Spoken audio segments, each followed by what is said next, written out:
प्रदर्शन था आप लोगों का ये? 14 मई को अपर मुख्य सचिव उत्तर प्रदेश शासन के द्वारा एक आदेश जारी किए गए हैं जो पर्टिकुलर सिंचाई विभाग के लिए हैं, जिसमें ट्यूबवेल ऑपरेटर, सीचपाल के पदों को डाइंग कैडर घोषित करते हुए अन्य जो प्रमोशन के पद हैं उसमें 2016 में जो रिक्तियाँ थीं, जो प्रमोशन के बेस से रिक्त थे, वो इन्हीं का ही काम था प्रमोशन करने का, लेकिन इन्होंने नहीं किया। आज उसको इन्होंने जो है पद को समाप्त कर दिया है।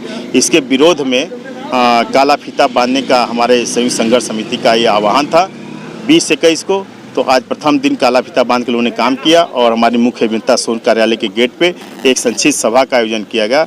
इस सभा के माध्यम से सरकार और शासन को चेतावनी दी गई कि यदि ये आदेश वापस नहीं लिए जाते हैं तो हम सब मिल करके संघर्ष करेंगे जब तक कि शासनादेश वापस नहीं किए जाते हैं।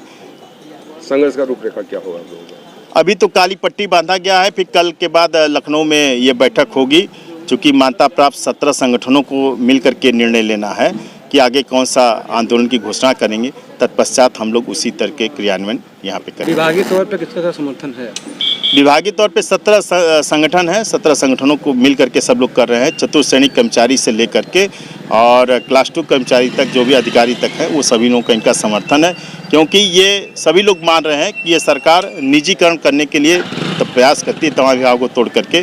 जैसा कि आपने देखा PWD में भी एक बार प्रयास किया जा चुका है और बिजली विभाग का तो प्रयास चल ही रहा है निजीकरण करने का। उसी तरह से ये एक कदम है सरकार का, ऐसा हम लोग को आभास हो रहा है और हम लोग ये पूरा नहीं होने देंगे सरकार की मंशा। सिर्फ सिंचाई विभाग के लोग हैं या शिक्षा विभाग से भी लोग? नहीं, सिर्फ सिंचाई विभाग के ही लोग हैं इसमें, क्योंकि सिंचाई विभाग के ही 4000 पदों को समाप्त किया गया है। आगे आंदोलन तेज किया जाएगा कुछ अगर इस तरह का रहेगा? बिल्कुल आंदोलन तेज किया जाएगा। आगे का आंदोलन में हम सब हो सकता है ट्यूबवेल भी बंद कर दें, नहरों का संचालन बंद कर दें और उसके बाद जो है तमाम दिक्कतें होंगी, जनता को परेशानी होगी, पानी नहीं मिलेगा, क्योंकि जल ही जीवन है।